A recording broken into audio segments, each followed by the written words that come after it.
Welcome back, y'all, and happy Wednesday. This is the Blue Chip Breakdown, and I'm your host, Bull. It feels like it's been forever since we live streamed, but we are back, and we hope that everyone can join us. I know most of y'all are probably working, so if y'all catch this on the rewatch, or if you're watching it live, please do make sure to like and subscribe to the channel. We have a few things to cover today. I mean, really, it's going to be tough to probably fit everything into this stream, but of course, we have to talk about ZZ, right? He's trying to get his 5th year, so we're going to break that thing down, talk about what are the chances of it. Will he really fit onto this team? How's the roster going to look? How's the depth chart going to look? We're also going to talk about a couple of players that I feel like for our football team could end up having breakout seasons in 2025. So we're going to jump us out the film room, break down their film, talk about how they're going to be different from 2024 to 2025. And of course, man, we got to talk about how the players are feeling about this new brand deal that everyone's there's a lot of rumors kind of circulating out there. How do the players feel? What's Danny White's train of thought, because we're about to be going to battle with what I like to call the college sports mafia.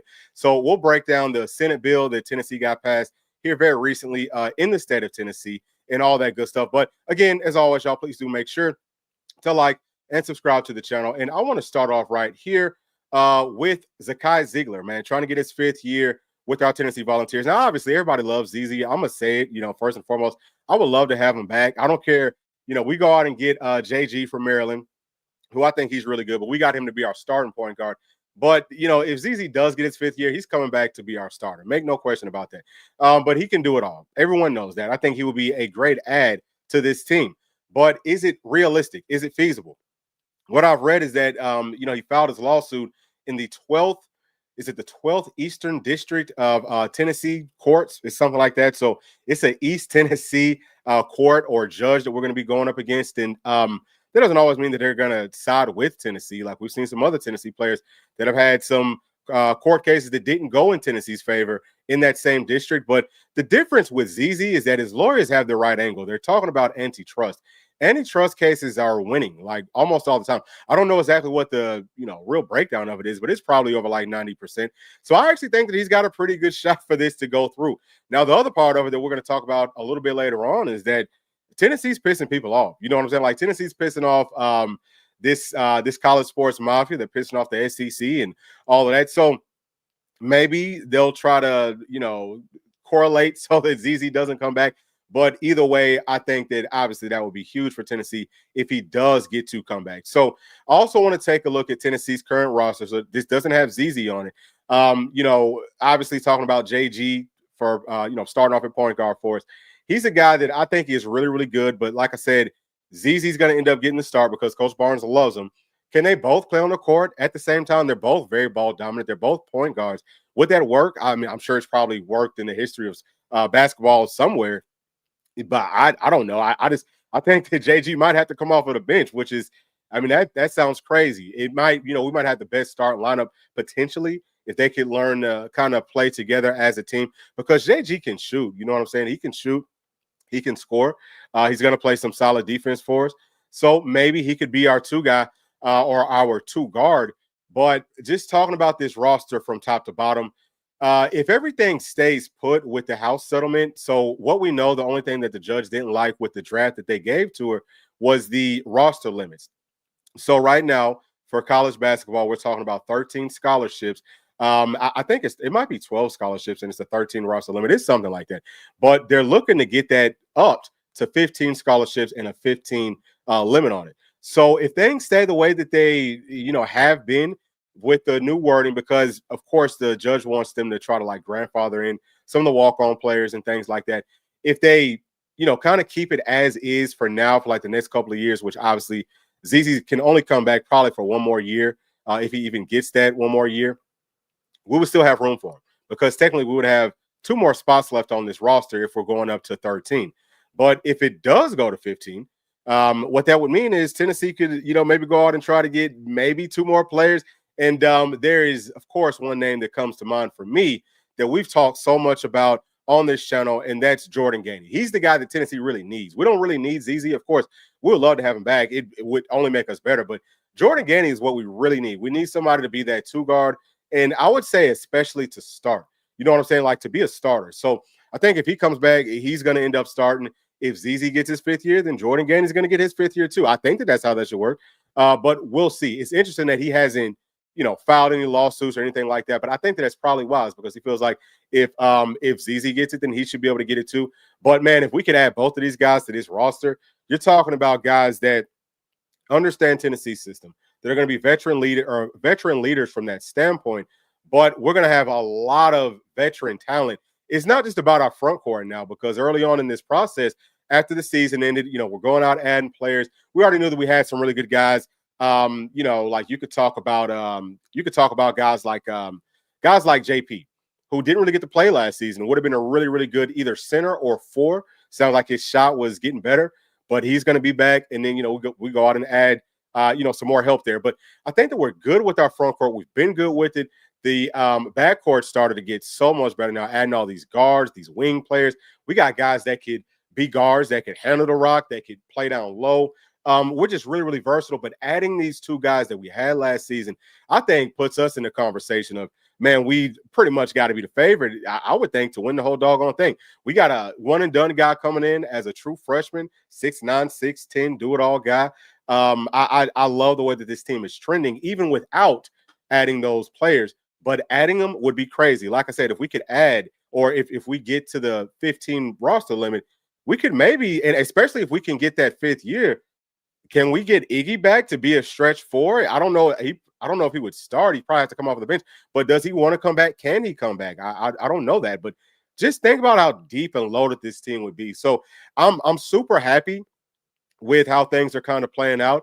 I feel like Coach Barnes has just, done a great job of managing Tennessee's roster over the past few seasons, for sure, going out and adding the talent that we need, and then leaving a little bit of room just in case, right? Just in case we can go out and add some more players. So I think that we're doing a really, really good job. I'm going to chime in with these chats right here. Let's see what we got going on. What's going on, bro? Happy to see you in here. Thank you for joining us. And sitting right here, did I hear that Tennessee could be kicked out of the SEC? Yeah, so we're going to be talking about that today as well. And actually, we could probably transition to that right now, because I think that that's a good place for us to go ahead and switch gears at. So let's start right here. I'm going to go. Let's go on over and let's talk about the feedback that we've seen from some of our players on our football team with, what's been rumored to be Tennessee's new brand coming up here. This is from Travis Smith. This is an IG post. You can see that he doesn't like it. Now, Travis Smith is he's going to be really, really good. He's a very highly rated 4-star wide receiver, true freshman, but he doesn't like it. Okay, let's see. Who else do we have hiding in here? This one is from Caleb Beasley. He's saying nasty work, which means that he doesn't like it. You got to look at the little faces that they have up there and all that, but he doesn't like it, right? He's a second-year guy. He's going to have to step up in a major way for us this upcoming season, but he doesn't like it. So that's two guys that are underclassmen. And then we've also got Ethan Utley, who is a true freshman, another highly rated 4-star. He doesn't like it either. You can see the little face that he's putting up there. So with all that being said, does this represent Tennessee's whole team? I don't think that it necessarily does. I mean, the upperclassmen, number one, I think that the best place to get the feedback from is going to be with the underclassmen, the first-year guys, the second-year guys, because if this is your third season, you're probably looking to not be at Tennessee next year. If you're a starter, you're thinking, hey, I'm going to have a hell of a year. I'm going on to the league next season. So they shouldn't care too much about who Tennessee's brand is going to be in 2026, because this doesn't impact us for 2025. So they shouldn't care about that. Or if you're a guy that maybe is older, like you're a veteran, you don't feel like you're going to be playing this year, you're kind of locked into the roster at this point, you're probably looking to transfer somewhere. Maybe, you know what I'm saying? So the upperclassmen, they're not going to probably be as vocal with this stuff. I think they might have had a few posts here and there. I haven't seen everybody's posts. I'll just tell you that. If you've seen some other posts, let me know what you saw and, what people are thinking about it. But I think that really just talking about these underclassmen, obviously they don't like it. Now, do they speak for every single person? No. Some people flat out won't care. Some people might be happy about this change if it does take place. And, they're all going to be fine if they can get the money from these deals. That's the biggest thing. Like the players might want to be with Nike or Jordan, but as long as their pockets are going to be full, then they don't care. Like they'll probably, they don't even care about having a brand really, from that standpoint. So I think that everybody everyone pretty much knows that at this point. But it does, to me, represent what maybe the high school players would be thinking, because these guys that are freshmen or that are sophomores, they were the upperclassmen for a lot of the guys that are coming up to be seniors this year. Or are going to be seniors next year that are still in high school. So their train of thought's going to be very similar. Those were the leaders. So we've said it so many times. And it's pretty much lying to say that the players don't care about it. They might not care as much for it to make players leave from our roster or to necessarily be the factor that keeps them from coming to Tennessee, unless everything's equal. And then they don't like the brand that Tennessee's with, and then maybe they won't choose Tennessee. But it's really all about the money. As we've talked about with this, brand deal, we don't know how much money is going to be able to actually come to the players' pockets. It would have to be written into the contract for it to come to the players' pockets. The revenue sharing part of it, it won't come to the players. Why? Because we're already, maxed out with our revenue sharing, right? Like the cap is $20.5 million, or it's going to be, and y'all can see it here. These are just the highlights of the house settlement. You need to understand how this works for us to move forward with this video. If you understand the highlights, then you're going to understand everything else. We have videos that go a lot further in depth with it, so y'all can go and check that out. But either way, it's $20.5 million, or is up to 22% of the revenue that all the sports teams generated in that fiscal year or in the previous fiscal year, whichever one comes first. I've been very vocal in saying that I don't know where those numbers came from. It's something that the powers that be made up on their own without the players being able to have an input with it. So that's a major problem. We're going to talk about that. But either way, I don't know how much this money is going to be going to our players' pockets. It's something that we've talked about prior, right? That we've talked about in some previous videos. So that was my biggest thing. Is like, dude, if this change is not going to help Tennessee to get more players, then why not just stick with the brand that we already have, or try to upgrade that brand some type of way to something that the players like more? And because the money part of it really, it's not going to make or break Tennessee.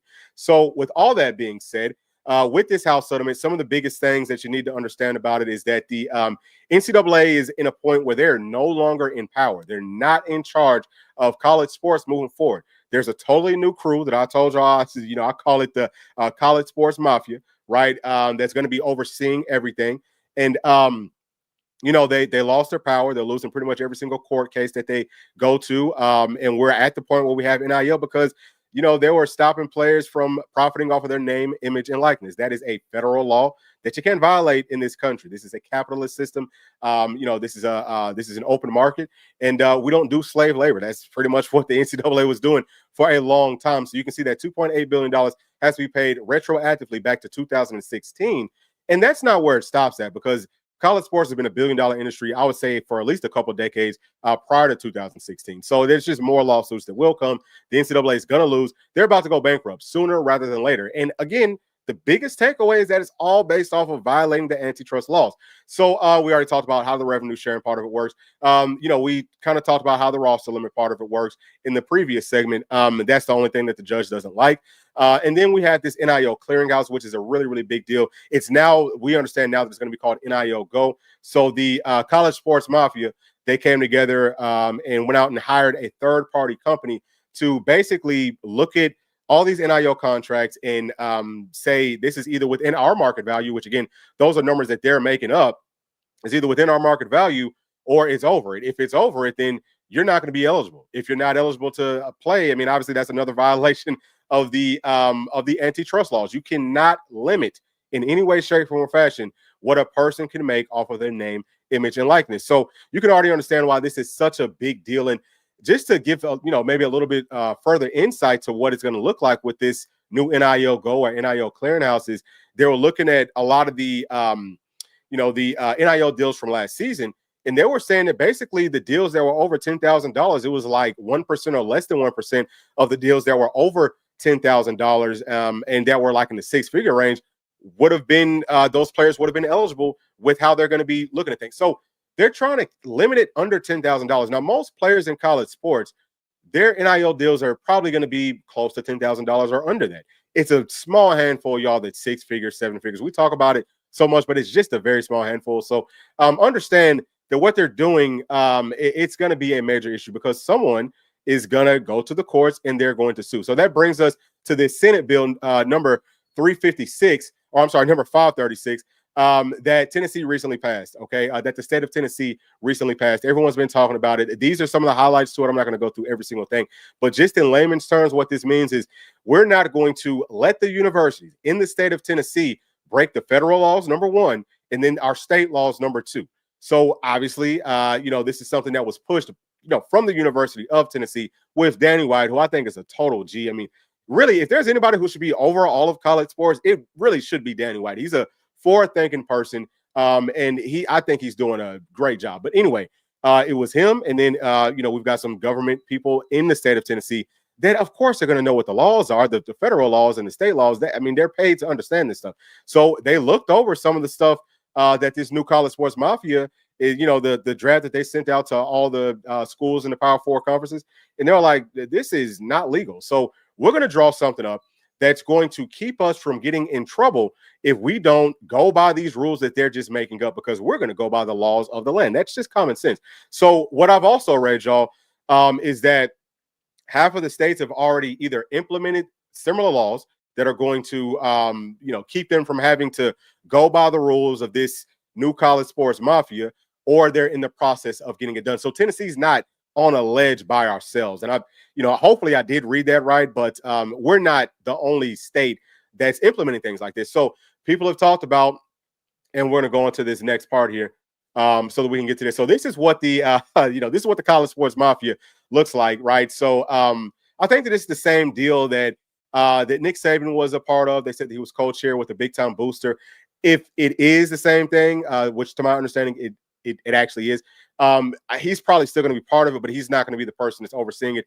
The Power Four conferences came together, and they've been looking into hiring a CEO to oversee everything, right? So I don't know exactly how the details are going to work as far as, will they be voting on things, and then the CEO has the, final vote to say yay or nay to things. I don't know how that's part of it's going to work, but what they're saying is it's a person that, isn't like a prominent name with college sports. They don't have any strong ties to any college programs, which I think that part of it's good, but the rest of it's just not going to hold up, because, as you come on down here, what you're seeing is with all their rules, that we just talked about, where they're trying to put this NIL cap, which is a major violation. It's a blatant violation of the antitrust laws. They're also trying to put a cap on revenue sharing, which is something else that we talked about. That's another violation of antitrust laws. And to my understanding, I'm not a lawyer, but to my understanding, it's based off of the fact that the players didn't come together and sit down with them with the CBA, which we've thrown that phrase out a lot. That's the only thing that can fix college sports.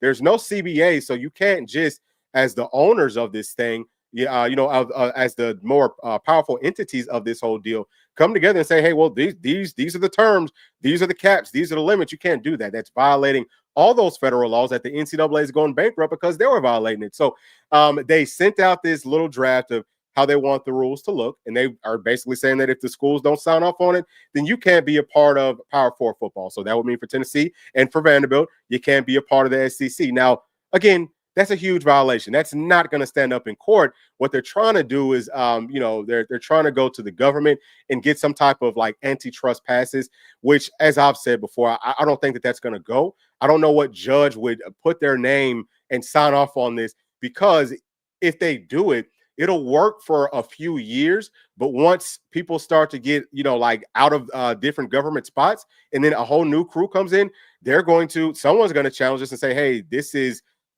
violating these federal antitrust laws. We need to get it fixed. And it's only just going to get totally flipped back around. So I don't see anyone doing it. And I don't really understand why the powers that be won't just stand up and say, hey, we've got to put these players on a real payroll and come together and make a CBA. Once they do that, then we can have some real caps and limits to the transfer portal, which I think is the biggest issue.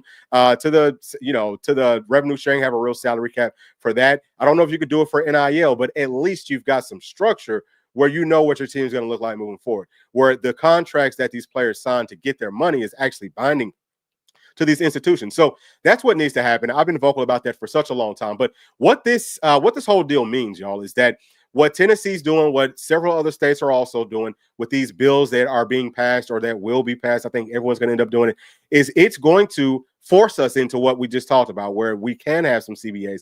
And as far as being able to force any program out of a conference, that's just not going to go well. And I'm sure that they've got lawyers that are paid enough money to understand it. It's not even about being paid so much money. It's just about, do you know the law or don't you know the law? I don't know all the ins and outs, but I at least know that. Okay, I'm not a lawyer. I didn't go to school for it, but at least I know that. So I know that they know it as well, and they've known it, right? Like, they've known it, and they've worked like the mafia.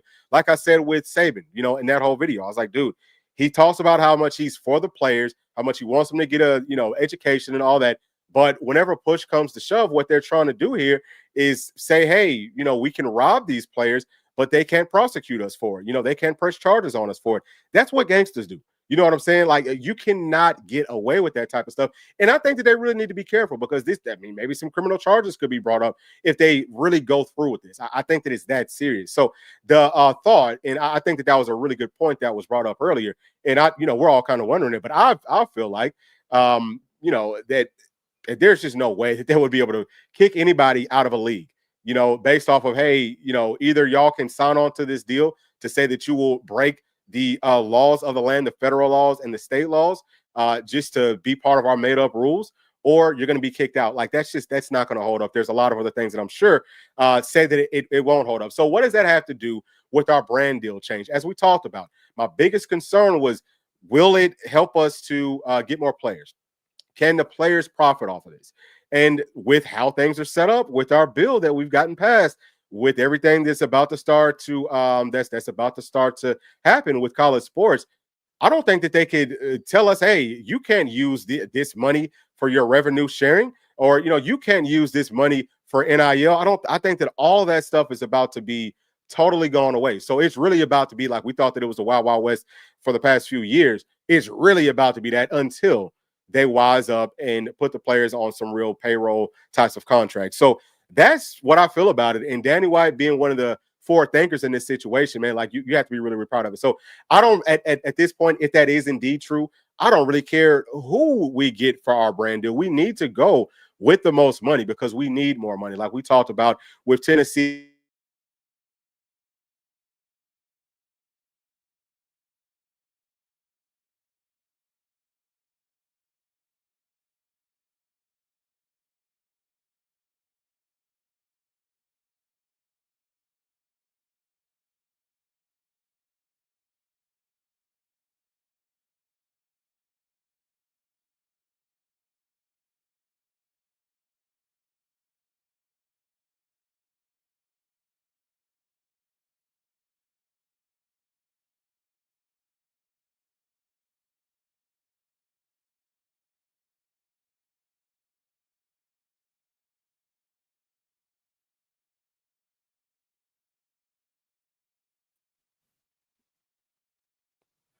All right. So sorry about that, y'all. I was having some technical difficulties, but either way, I was just kind of going on about how I think that this was brilliant, because Tennessee has enough money where we could probably pay.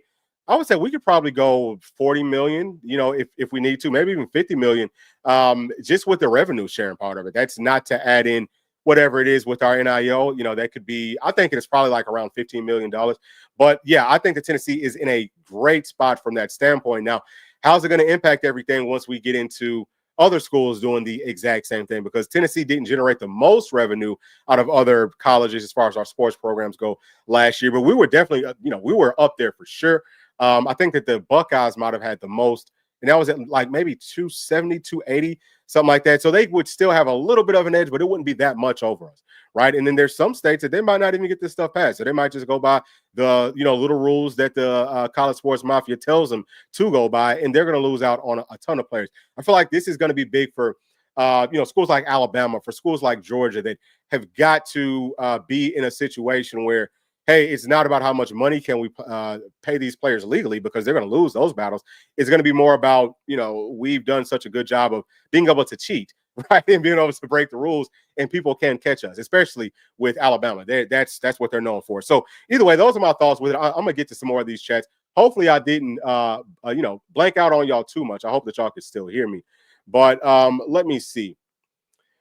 So this one right here, okay, saying that it's stupid to kick a founding member out of the SEC. That's another great point. Obviously, Tennessee was a founding member of the SEC. We were there from, Jump Street.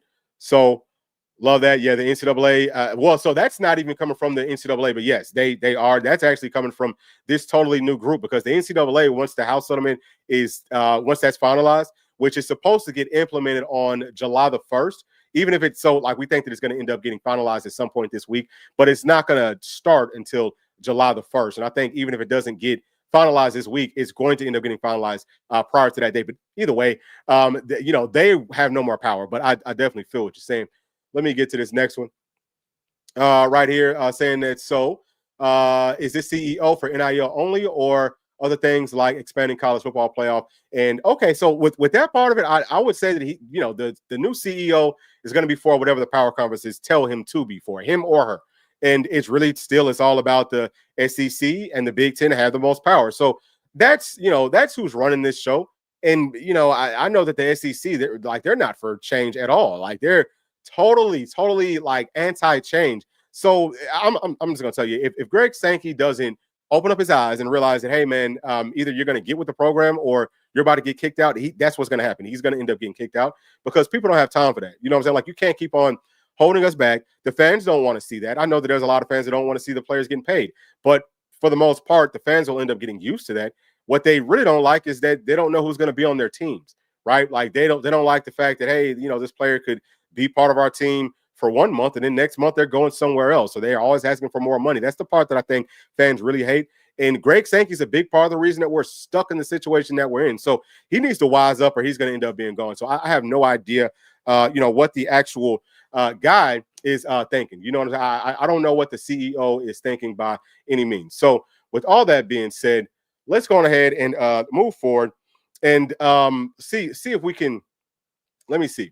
I'm gonna go to this one right here from Terry Bailey Sr. saying that they can't stand Nike. It's just plain too woke. So yeah, I mean, look, I know that people have their like social reasons and issues and things like that they don't necessarily like one brand or the other brand. I could not care less about any of that. I'm about us winning. You know what I'm saying? That's all. And people have bad things to say about this brand or about that brand. You can say bad things about any brand. That's how things are set up. So I don't personally, I could not care less about that at all. That has absolutely no impact on this team. If anything, if you're looking at younger people, that would probably be more of a positive thing for us to go out and get, more young people to be a part of our teams than anything else, because that's how they, you know what I'm saying? I don't know exactly what woke means, but if you're talking about maybe more liberal, that's most of the young people are going to be more liberal leaning. So they're probably going to favor the brands that are, viewed as such. But this next right is saying the SEC Big Ten run college football 100%. So hopefully the internet issues did get fixed. Like I said, we're having some technical difficulties, but I do want to go ahead and move forward and talk about a couple of players for Tennessee that I feel like are going to be breakout guys in 2025. And the first player that I want to talk about is going to be right here with, let me get this thing pulled up for y'all. Hold on one second. Bear with me. See if I can get it to. Okay, so for some reason it's not wanting to pull up for us. So bear with me. Let me get that thing fixed too, because we are having a ton of technical difficulties today. But the first player will be Tyreke West. Okay, I think that on Tennessee's D line. So we talked about our tackles. He's a guy that could play at tackle. He could play at strong side end, but he is a total beast. So let me make sure that things are up. All right, so cool. So we are good now. So let's go ahead and kick it off, and y'all can see how he looks. This is going to start off with his run defense, playing at strong side end at about 6'3", 292 pounds. You can see the force that he plays with to make sure that he's not letting the quarterback scramble backside, but then he's able to come in, force the fumble. You can see what he does here. This one's versus NC State. Just gets through, blocks really quickly. And what I love about him is his size, his versatility, and his speed, his closing speed. But man, he can stop on a dime. And he plays with bad intentions. He has advanced pass rush moves that we'll see in just a second here. But there, seeing him again versus NC State, tries to body slam that guy. He actually, let up off of him, but he could have really hurt him bad. So that's what you have to love. I think that he might end up being potentially Tennessee's, leading sack guy, really. And again, this is just him as a run stopper. But I think that, if it was me, he would probably be the guy that gets the start. I think as a strong side end, to me, he's our best strong side end. He's going to be one of our better pass rushers. He was at 17% pressure rate last year, which was, with our strong side ends, I think that was number one. So, I mean, he's taken such a major step forward, since 2023 in the Citrus Bowl game where he kind of had like his breakout game. But now watch that part there. Whenever he's going, this is still him stopping the run. But the way he's able to dip his shoulder under, look at what he does to Alabama's right tackle. He just leaves them flat-footed, leaves them still, and he's able to, bend that corner. So he can bend at his waist and he can bend with his ankles. Just a tremendous talent. For me, he's a top 1 or 2 round draft pick next year. Tennessee's going to have, 4 or 5, maybe even 6 or 7 guys drafted off of our D line next year. Coach Garner's doing a hell of a job. So this right here, this is with his pass rush. So in this situation, it looks like Oklahoma, they're going to try to use this tight end to block him. I don't even think that this tight end is still with their team because of that. Like, you don't want to block a man that's this big, that's this fast coming off of the edge, especially if you are a tight end. So on this one, this is a blitz package. So he's going to go from this gap all the way over, 2 gaps, and he's going to open it up, and you'll see it here. He's going to open it up for Keenan Pili on this blitz, right? He's going to make that guard have to come over and block him inside of that guard, and it's opening up for Keenan Pili to have a clean shot at the quarterback. That was the main reason for him doing that within this play. But pay attention to what he does to kind of finish it out. He's getting held here, and he gets to the quarterback. So I've talked a lot about Tennessee's tackles and our stunt game. It's not just with the tackles, it's also with our ends, especially with the guy like Tyreke West. Right here, we have a stunt, and we actually showed this with Bryson Easton's film. But so we've got Tyreke West, who's highlighted in yellow on the outside. He's going to go to the inside. Then we're going to have Bryson Easton on this stunt going to the outside. You can see how quick the pressure gets there. The quarterback has nowhere to go. That's 2 guys that are close to 300 pounds that can move. This is another stunt with a blitz package. So Tyree's going to go to the inside, straight through that center's face. Then we've got Big O stunned to the outside, and then we've got Keenan Pili blitzing from the outside. So you can see what he does here. He's going to push that center all the way back to the quarterback's left. Now, just like everybody else, I feel like with Tennessee's front, we got to work on closing and finishing. But that is grown man strength. This is a veteran. I don't know if he's a 4th or might be a 5th-year guy. So here you're going to see him versus Georgia. Watch the way that he bends here. Watch this bend here. Boom. Uses his hands very well, and he bends the corner just beautifully. To be able to get flat like that, it's tough for guys that size. He could end up being, y'all, a first-round draft pick, because he could play a lot of different spots at a super, super high level. Here, you're seeing him with the closing speed. He was able to kind of stop and start really, really quickly. Again, at that size is crazy to me. So now this is in that mint front that we've talked about a few times. He gets to the outside. I think that this is first UTEP or something like that. But you see, he probably could have had a sack there, but you have to close. So on this one, coming from the outside, sets it up from the outside, comes back to the inside, and hits the quarterback, gets him off the spot. Right, seeing him here. This is a daggum double team that he's fighting through, and then that's Joshua Joseph. So we'll talk about at some point. Able to kind of clean that up, pushes the quarterback down. But we got a lot of bad dudes, on our front, y'all. I'm just gonna tell you that we've got a lot of them. So here, the center is gonna try to block him right here. But I mean, that he can never get there. Like, that's just too much speed. You see the way that he hits folks whenever he gets there. I think we're gonna have several turnovers coming. This is another situation where UT Chat's going to try to use a tight end to block him on this play, which is just a terrible, terrible thought. Again, you're seeing that he's going to be a major, major problem. So I think that, guys like Tyreke West with Tennessee's front, we could expect that the pass rush, it might be better than what it was in previous years. Oh, dang. You know what? I'm sorry about that, y'all. It looks like this daggone thing wasn't even up. I hope it wasn't up for the whole time.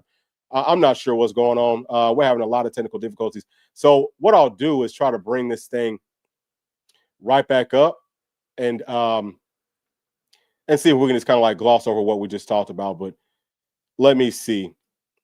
It's crazy to see this thing doing this. And I don't know what point it blanked out at, but I'm gonna try to bring it back up and see if we can. All right, so this is the end of it.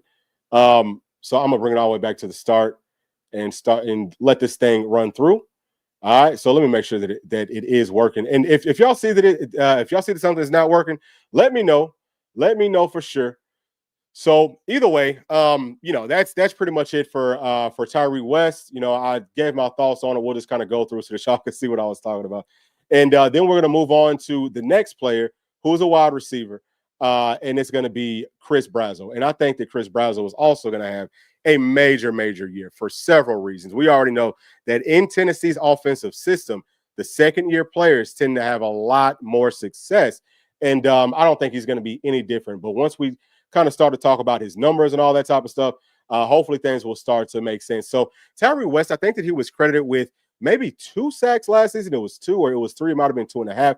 But either way, for him to not have as many snaps, not nearly as many snaps as he's going to have coming up in 2025, I think that we could look at that number potentially going up significantly. I would say that, the floor for him is going to be 5 sacks, but just based off of how he's going to grow, based off of what I think the blitz package, what the blitz packages will look like for Tennessee, I feel like he's going to end up, he could get close to like double-digit sacks. I really think that, because out of all of our players, they all still need to work on closing, but I think he might have been the best closer. He is the most twitchy and all that type of stuff out of any of the players that Tennessee, I think, has coming back from last year. But maybe even out of all the players from last year, it was him. And I would say maybe like Omar Normalat. To me, he reminds me a lot of Omar Normalat, just with his skill set. So, again, sorry that this daggone thing messed up. I absolutely hate that, because I really wanted to get in here and break this film down for y'all so that y'all can see exactly what I'm talking about. And actually here, we can go back on this. So something else, part of the reason I made this one so long is because I wanted to show you something within Tennessee's defense on our second level. So this obviously, whenever we're playing up against, so this is versus Arkansas. So they're going to run some crossing patterns here. So you see the two guys that are in red running those routes. They're going to run crossing patterns here. And someone that I want to highlight with this is right here, okay? So that is Arion Carter. He's going to bite on the wrong side. He's going to bite on the wrong route. He's going to go the wrong way. So we've got, we've got a cornerback that is guarding right here, okay? So this cornerback is guarding there. And let me show you what's going to end up happening. So boom, so Arion Carter, he goes with this guy instead of going with this guy. And that's a major problem, because now there's all that open space.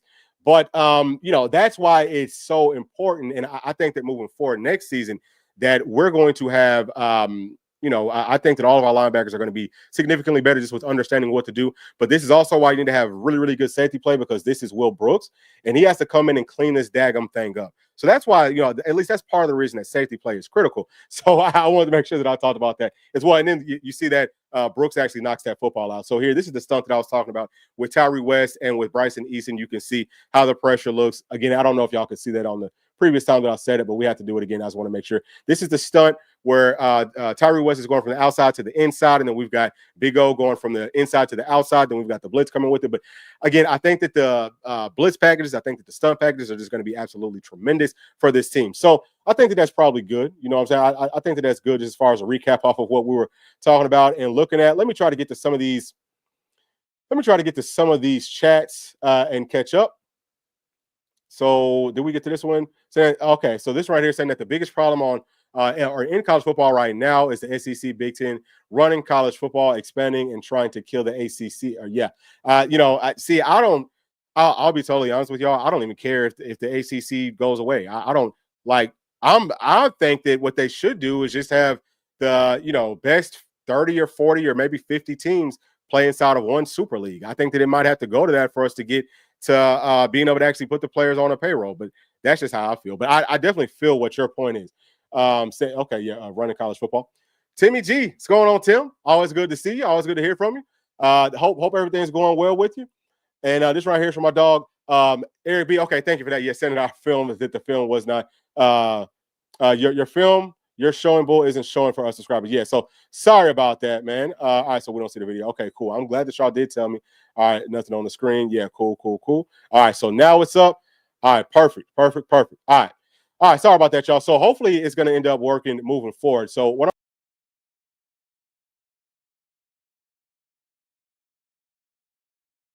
talking about the next player, who is Dante Thornton. I think that I'm sorry, not Dante Thornton, but it's Chris Brazzell. I think that Chris Brazzell is about to have a huge year for Tennessee, because out of all his targets, what I think that he got targeted, he got targeted something like, I think it was like 61, 62 times, something like that. And out of all those targets, and actually we have to pull this thing back up. But out of all of his targets, he only caught like 47% of those targets. So with the catchable ones, he caught like 80% of them, which definitely isn't great. Most of it was going to be because the passes weren't great, but also he had the most drops on Tennessee's team. He had 6 drops, which the second highest was with Mike Matthews, who had 3. So, obviously that's not a very good look for us moving forward. But I do think that he's going to be tremendously better in 2025, because like we said, in the second year for this team, players tend to get better. So I'm working on getting this thing pulled up. Just bear with me, and we're going to go ahead and jump into it. Let's see. Where are we at? Okay, so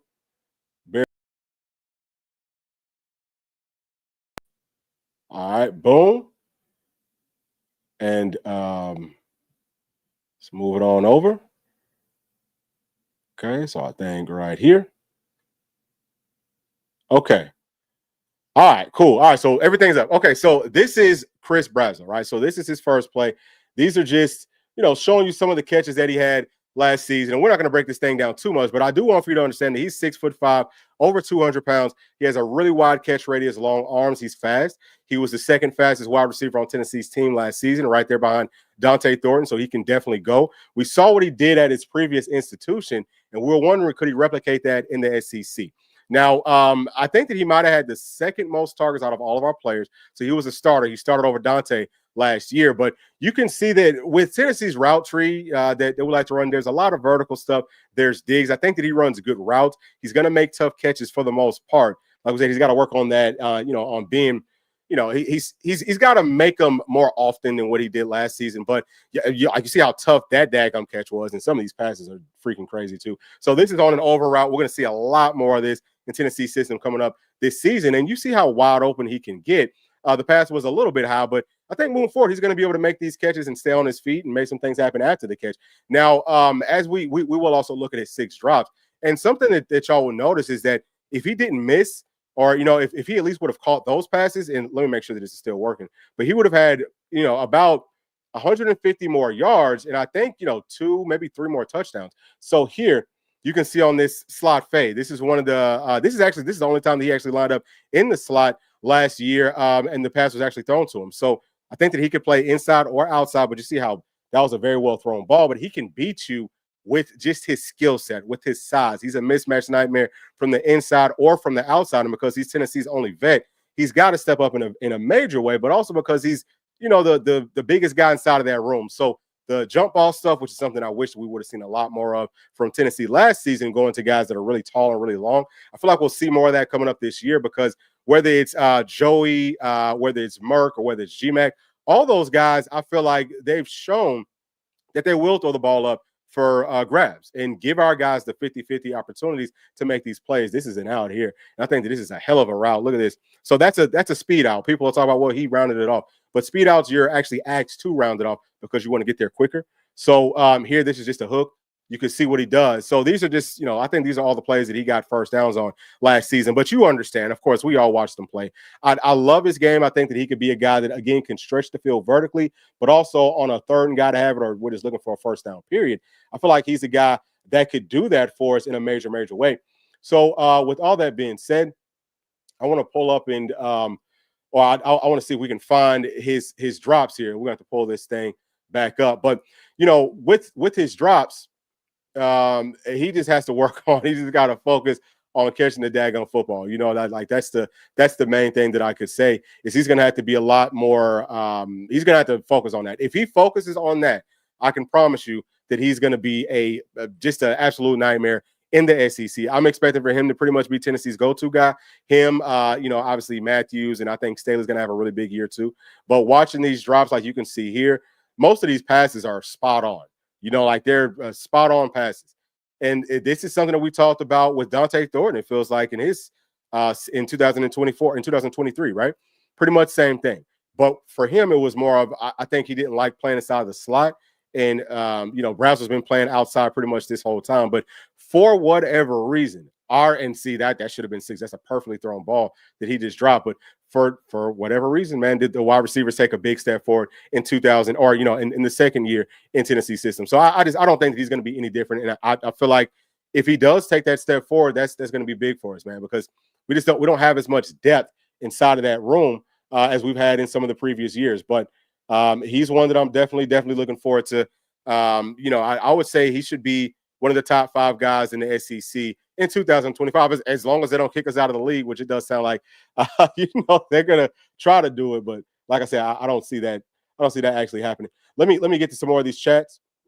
And so this right here is saying that the Big Ten and SEC will create their own playoff. Yeah, I mean, the whole 16-team thing is something that I want to talk about, but I feel like there's so many hurdles that's already been thrown in the way of everything that, we got to wait to see what's going to happen with this House settlement first.